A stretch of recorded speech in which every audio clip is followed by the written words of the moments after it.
Hola, ¿qué tal amigos y amigas? Soy David Martín, bienvenidos una vez más a mi canal y el día de hoy vamos a hablar de los últimos temas de estructura de la lengua, de la parte de lógica textual. Vamos a ver tipo de oraciones, oraciones simples compuestas, oraciones subordinadas, oraciones coordinadas. Vamos también a ver oraciones principales y secundarias en un párrafo. Estos son los últimos temas de estructura de la lengua, para luego pasar a comprensión lectora. Antes de empezar con el video, sí me gustaría disculparme con ustedes si llegan a escuchar varios sonidos de fondo, ya que me encuentro en un lugar donde hay mucha actividad, muchos sonidos, así que de antemano disculpas por ello. Bueno, vamos a empezar.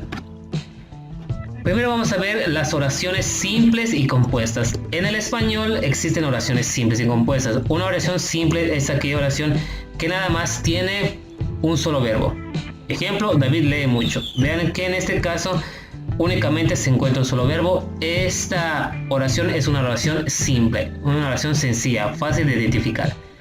También existen las oraciones compuestas. Las oraciones compuestas son las que tienen más de un verbo y están, como su nombre lo dice, están compuestas por más de una oración y más de un verbo. Por ejemplo, David lee mucho, además sabe reparar celulares. Vean que esa es una oración compuesta porque tiene un verbo lee y aparte tiene otro verbo reparar y también sabe que es otro verbo. Oración simple compuesta, no tiene nada de difícil. A su vez, las oraciones compuestas, aquí está, las oraciones compuestas pueden ser de dos tipos: las coordinadas o de coordinación y las subordinadas o de subordinación. Las oraciones coordinadas las identificamos porque van unidas por nexos o y enlaces, y las subordinadas son ellas que están delante de la otra, es decir, hay dos oraciones donde una está subordinada a la oración principal. Esto lo vamos a ver con más calma en los siguientes minutos del video. Entonces, oración simple, pues está muy fácil. La oración compuesta está dividida en coordinadas y subordinadas. A su vez, las oraciones coordinadas, que son las compuestas, las oraciones coordinadas se dividen de los siguientes tipos: copulativa, adversativa, disyuntiva, distributiva y explicativa. En esta tabla te pongo los tipos de oraciones, el significado, los nexos y los ejemplos. Vamos a ver estos. Bueno, las oraciones copulativas se refiere a una unión o una suma. Los nexos es yenique. Ejemplo de esa oración copulativa: Sara estudia y Laura ve tele. Vean que está aquí el nexo y la oración copulativa, como les dije, como que suma o hace unión entre oraciones.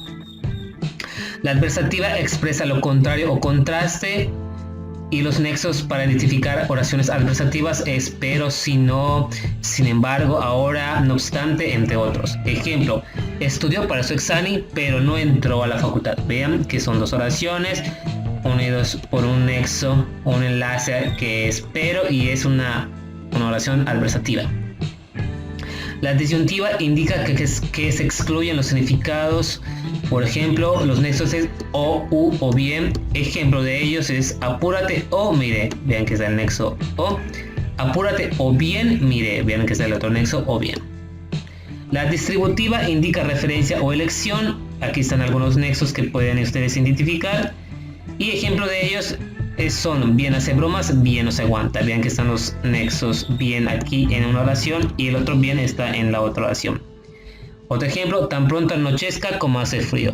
Está el nexo tan y también el nexo tan pronto y el otro nexo que es como. Tan pronto anochezca como hace frío. Y por último, las oraciones explicativas indican o aclaran algo. Los nexos es decir, esto, o sea, por ejemplo, Luis murió, es decir, ahí está el nexo, vean, es decir, María enviudó. Estas son oraciones coordinadas y estos son los tipos de oraciones que hay. Eso es importante porque yo presenté el examen 2 y también el examen 3. Y algunas preguntas que les pueden hacer con respecto a los tipos de oraciones coordinadas es que les van a poner una oración,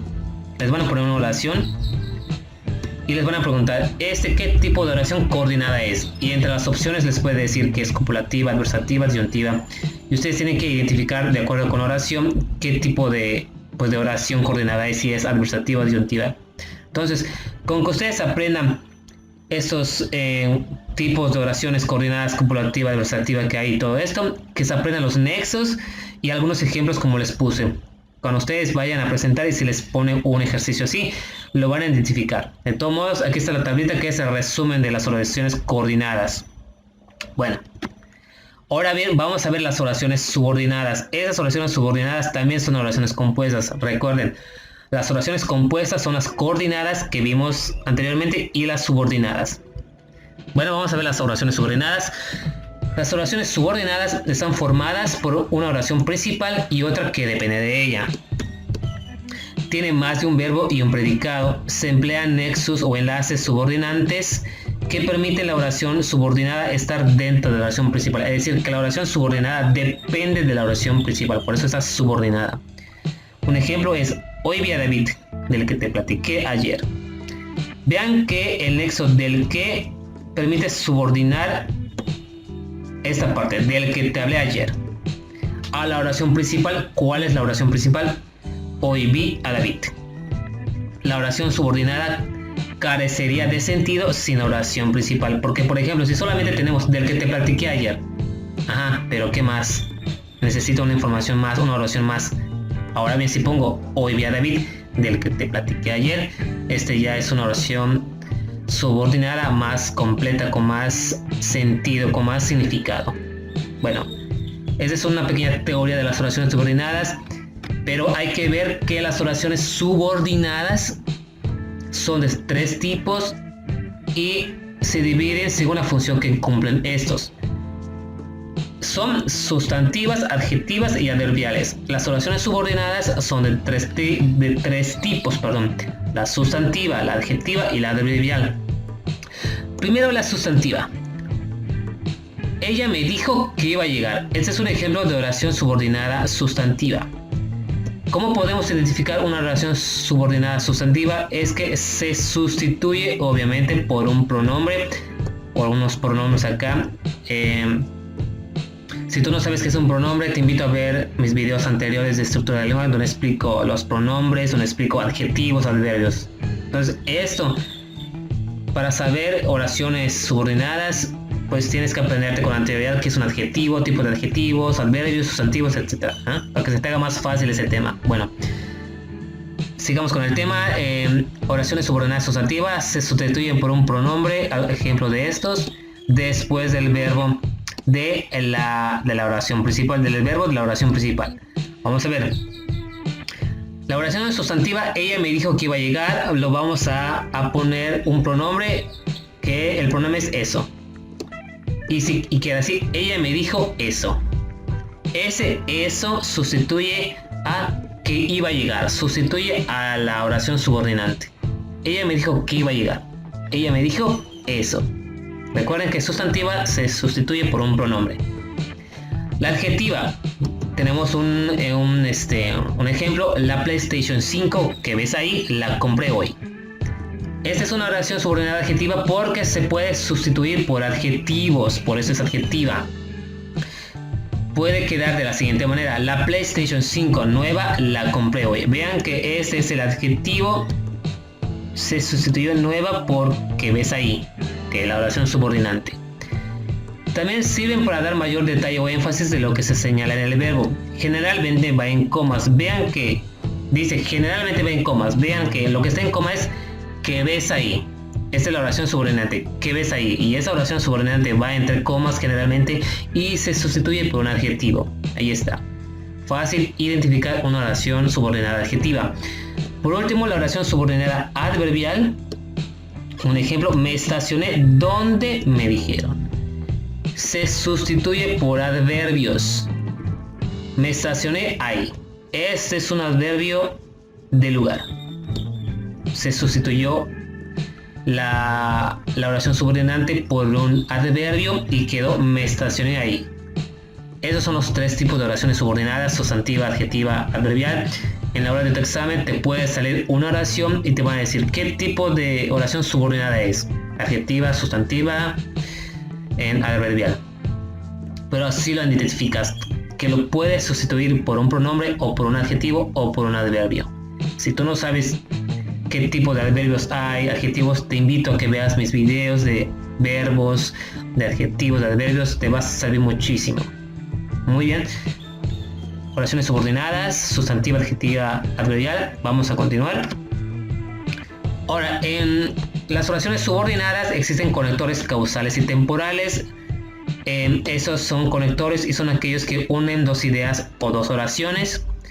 En otros términos, los conectores pueden ser cualquier palabra que permita establecer una relación, tales como conjunciones. Los conectores también pueden ser adverbios, pueden ser frases adverbiales, pueden ser pronombres, como vimos, entre otros.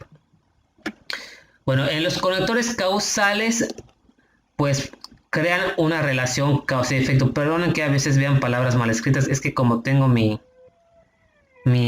Microsoft Office en inglés, por eso a veces no me subrayo esas palabras que están mal escritas en español. Pero bueno, conectores causales crean relación causa y efecto. Ejemplos de conectores causales es como, de modo que, esto se debe a que, por lo tanto, entonces, en consecuencia, por ello, de lo contrario. Ejemplos de conectores causales en oraciones es: reprobaron el examen 2 ya que no estudiaron nada. Vean, aquí está, ya que, conector causal, causa-efecto. Estudia para tu examen 2, de lo contrario vas a valer. De lo contrario es el conector causal. Y se reconocen fácil porque pueden sustituirse por el conector causal porque. Reprobaron el examen porque no estudiaron nada. Estudia para tu examen 2 porque vas a valer. Ahí está, conectores causales. Estos son solo unos ejemplos de muchos conectores causales que hay, no son los únicos que existen. Los conectores temporales se encargan de establecer relaciones cronológicas y algunas veces responden a la pregunta ¿cuándo? Ejemplos de ellos son antes, después, luego, por la mañana, cuando, anteriormente, hace mucho, inicialmente, mientras tanto, una vez terminado, etc. Ejemplo: por la mañana estudié estructura de la lengua, más tarde pensamiento matemático, y una vez terminado ya era todo un experto en esos temas. Vean que están los conectores temporales, por ejemplo está por la mañana, también está más tarde, una vez terminado. Está acá los conectores causales, temporales, y pueden ser sustituidos o responden a la pregunta ¿cuándo? Por ejemplo, ¿cuándo estudié estructura de la lengua? Por la mañana. ¿Cuándo estudié pensamiento matemático? Más tarde, ¿no? O más tarde lo voy a hacer. Y así se puede identificar, responden a la pregunta ¿cuándo? Muy bien, conectores temporales. Ahora vamos a oración principal y secundaria de los párrafos de textos, que también está en los temas de estructura de la lengua, y que de oraciones principales y secundarias del párrafo es como la introducción a comprensión lectora, a lo que va a venir en comprensión lectora. Bueno, oración principal en un párrafo es la idea principal, es el núcleo del texto, el cual se sustenta el resto de las oraciones o párrafos. Se reconocen fácilmente porque si son suprimidas del texto, es decir, si nosotros omitimos la oración principal, queda sin sentido, no tiene sentido el texto. De ahí la importancia de la oración principal en los textos. Son independientes de los demás párrafos. Estas es características de la oración principal en un párrafo o de la idea principal en un párrafo. Las oraciones secundarias o las ideas secundarias en un párrafo, sirven para ampliar la importancia de la idea principal. Por sí solas carecen de sentido lógico y sin esas el texto se resumiría a una sola frase. Mientras más sea el número de ideas secundarias, mayor será la facilidad de entendimiento del párrafo de texto. Podemos suprimir las ideas o las oraciones secundarias en un texto y no pasa nada porque la oración principal está ahí. Pero las oraciones secundarias dependen de la oración principal, y las oraciones secundarias, como bien lo dice, es para que nos dé ampliar la importancia, dar más significado, más información a la idea principal del texto. Bueno, oración principal y secundaria. ¿De qué manera podemos identificarlas? Pues leyendo textos. Podemos identificar oraciones principales y secundarias. Y aquí es un tipo ejemplo de preguntas que les puede venir en su examen. Les van a dar un texto y les van a preguntar cuál es la idea principal del texto. Les van a dar 4 reactivos y ustedes tienen que poner la que más, pues la respuesta correcta, ¿no? Bueno, te invito a que le des pausa, que lo contestes para que luego yo dé respuesta. Bueno, vamos a leerlo rápidamente. Existen sitios web destinados al aprendizaje de idiomas de forma interactiva y que se adaptan al desempeño del usuario, es decir, implementan una enseñanza personalizada. Adicionalmente, esos sitios favorecen el aprendizaje móvil debido a que todos poseen una aplicación web para dispositivos móviles y tabletas. Algunos de estos sitios son gratis y otros requieren de una suscripción de paga mientras el alumno va aprendiendo y mejorando su nivel. Los ejercicios de dichas páginas van incrementando su nivel de dificultad. Esas iniciativas son muy recomendables para el autoaprendizaje del estudiante y como una herramienta extra para la comprensión del idioma. Entre los sitios se pueden encontrar Duolingo, Busuu, High Native, Lingualia, etc. ¿Cuál es la idea principal del texto? Los sitios web son gratis, pero otros requieren de pago inicial. No es una idea secundaria. El B también es una idea secundaria. Los sitios web de aprendizaje de idiomas son interactivos y favorecen la autonomía. Esta es la oración o la idea principal del texto. Las demás son secundarias. Ejercicios así parecidos te van a venir en tu examen. Por último, recuerda que esto que te voy a decir a continuación es una introducción a comprensión lectora, pero para que quede claro te voy a explicar rápidamente. Los textos pueden tener 2 tipos de mensajes. El mensaje puede ser implícito, que se refiere a cuando no se expresan las ideas de manera clara o es necesario interpretarlas para comprenderlo. Es decir, el mensaje es implícito cuando no está visible en el texto, no se lee entre líneas del párrafo. Pero también el mensaje de un texto puede ser explícito, en el cual se expresa la idea de manera clara y es visible, es decir, se puede leer entre líneas del párrafo. Recuerda esos 2 tipos de mensaje, implícito y explícito, porque esta es una introducción a comprensión lectora a lo que va a venir más adelante. Bueno amigos y amigas, eso ha sido todo por Estructura de la Lengua. Espero que te haya gustado, que estés aprendiendo y compártelo, suscríbete, me ayudarías mucho para que yo me siga motivando a subir videos del Exani 2 y más adelante Exani 1 y Exani 3. Por mi parte ha sido todo, soy David Martín, te deseo éxito, chao.